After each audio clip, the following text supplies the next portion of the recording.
Okay guys, this is Conrad with GOG Boxing, and this is part 2. We're going to talk about the Mexican hook. In the meantime, I get to break in these new Fairfax Mexican boxing gloves, 16-ounce ones, but I'm going to do a separate review on that. But right now, we're going to work on the bag, and I'm going to show you kind of what it looks like to hit on the bag and how you should try it. Now, the problem with the bag is that if you don't have a friend to work out with you, the bag runs away from you when you do the Mexican hook. But I'm going to show you kind of a couple ways to approach it and to practice and to put some of what we had in the last video. Come on, dogs. The last video into practice. And I'll try a couple of angles. Now, I grabbed this bag, which is actually a little bit lighter than the other one I use a lot of times. That may have been a mistake, but it's going to demonstrate how this will run away from you. But what you can do as far as drills go. Now, remember, with the Mexican hook, remember, these are the things that we do when we're here, right? And when we come over, when we tilt our shoulders over, because it's not like a regular hook, remember. When we tilt our shoulders over, we take a little step out, get our hip out, so that way we can make that punch and not can be completely off balance. I'll give you a quick demonstration, even with this bag, which isn't very heavy. Look at this. If I'm here and I tilt over, but I don't take that step out, and I try to push the bag, I don't have any balance. I'm not grounded. Now, if I'm here, right, and I take that step out, I can push the bag no problem. Right, and that shows the resistance. It's not, like I said, it's not perfect stance, but you're still stable. That if you do get hit, you're not just going to immediately go over because you lost your balance. But let's take a look at this, okay? Now, here's just slowly. In a minute, I'll switch the angles too, so you can see from the other side, which might be easier. Here we go, though. If we're here, right, we want to throw that Mexican hook. Let's do it without any other punches for a second. Here we are.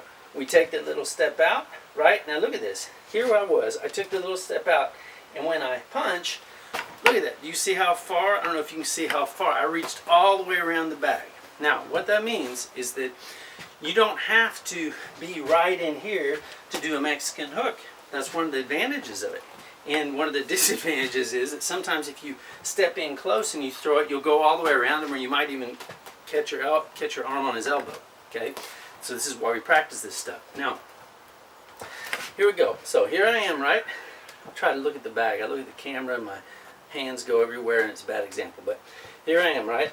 I take a little step out, right? A little step out. And then, bam, I do pull back, right? So I'll do it a little bit faster. Here I am. Little step out, bam. Now, for some of you guys, when if you hang up a bag, if you're not used to doing hooks, the lower part of the bag may be kind of hard, so be careful with your wrists. In fact, that's another reason why, if you're a beginner, practice just getting down and throwing regular hooks, or slipping and throwing regular hooks at a normal level, right? Because the Mexican hook will go a little low. You're trying to get them to deliver, right? Now, let's try it again. Here we are, right? I'll come over here so you can see a little bit better. Here I am. I gotta look at the bag though. Here I am. I take the little step out. I know you can't see my feet, but a tiny step out, and then I'm going to shift and I'm going to pull back, okay? So here I am, little step out, bam, okay? Now, if I'm going to practice on the bag, and let's say that I'm doing combos, pop, pop, doing combos, maybe I'm doing 1, 2, 3, I'm doing my combos. When you try to do combos in Mexico the first time, it may be frustrating if you're just on a bag with nobody else. So the first combo I would practice would just be a 1, 2, and then Mexican hook. Why? Because we talked about this. Because a 1 and on the 2, you step and open your hips a little bit up. You're already there. Also, when you hit on the bag, it won't run away from you so far. In fact, it'll probably run away just far enough that you can really land that hook. So I'll do it slow. So here we are. Bam, bam, right? I stepped out, and now, wow. Now you see where this glove came to my head. It will help you pull back and get your balance. If I do it a little faster, now there you go. Oh man, these gloves feel great. Now, that was, even then, I reached all the way around. The bag almost went too far. So you don't have to step way over here to land that Mexican hook a lot of times. So I'll do it. Look, here's my range. Here's my jab. Okay. So here I am. Pop, pop. Now I did take that step when I threw my right, shifted my weight. Okay. So right there you go. Now you can practice a 1, 2, 3 even if you don't have a friend on the bag. Now the best thing I said is to have somebody holding pads, so you can go 1, 2, 3, throw the right at you, you slip it to this side and hit him here if he's got a body, the body protection on.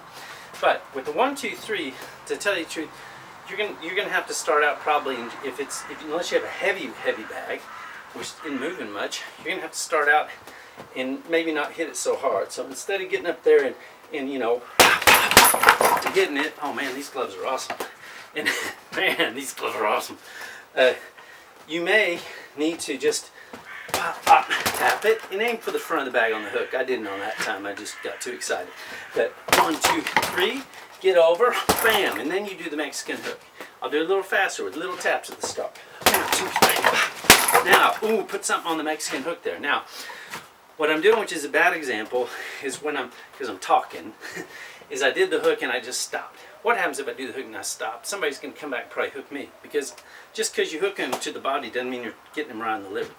So what we need to do is make sure that you practice moving off that hook, or you can double the hook. So you could go 1, 2, 3, slip over with that step, hook, and then you could come back with a high hook, or a hook. You could come back with an uppercut, or a hook, and this is what I'd really recommend right now, is slip back to that side and maybe spin out, or slip to that side and reset. But don't stand in one place. So if I'm going to tap it, 1, 2, 3, come, bam, step out, spin out, right?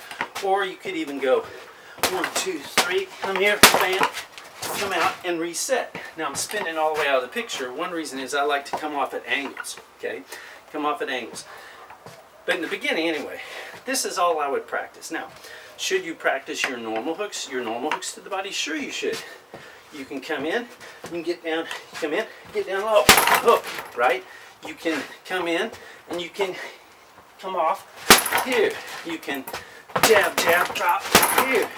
You need to practice those normal hooks where your body's more vertical. But I love the Mexican hook. I think it's a fantastic weapon, and it also, you can hit people at such range with it. Look at this. I can jab, right? Fake a jab, fake jab. I fake the jab, step out, and I'm way out here, and I can still reach over there, and you'll see Canelo do this. Reach way over there and hook it. And really, because of that step, I'm not off balance. So let me switch the angle around just a minute for you so you can see it from the other side. Okay, just a sec. Okay, now I realize the light's not going to be very good on this side, but I'm going to go through it so you can see it from this angle. I'm sorry you can't see my feet, but hey, it's the white trash gazebo. It is what it is. Okay, again, here we are. If we're going to practice the Mexican hook, if it was just the Mexican hook with nothing else, we step out, right? And then when I do that hook, and I'm putting my weight on my front foot, but I stepped out and opened my hips, then bam, okay? Now, if I'm going to do a 1, 2, 1, 2, I just go pop, pop, right? I'm already in position. Bam. This hand has got to come back and protect my head. Okay, so if I do it a little faster, so, okay. Do you see what happens? Now again, I just stopped because I'm looking at the camera, but you don't want to do that. What you want to do is after that hook, you need to close up, spin out. You need to protect yourself, jab out if you want. You could do the hook. Well, the jab out might be hard, but you could throw a right hand and get out. So if we're right here, so right, you can. So you throw something to get out. Let me complete that because I started talking in 2 seconds. So all right, now. You see, I threw that right hand and then I got back, covered myself up.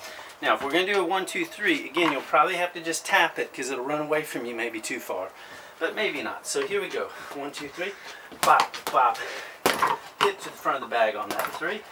Come down, Mexican hook.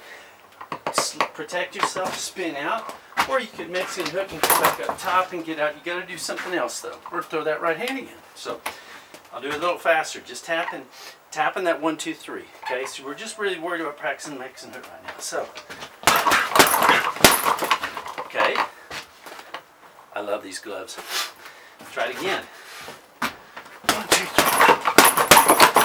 Get out. Now, I don't know how much you can see on that because of the angle. I hope that helps. I hope that helps.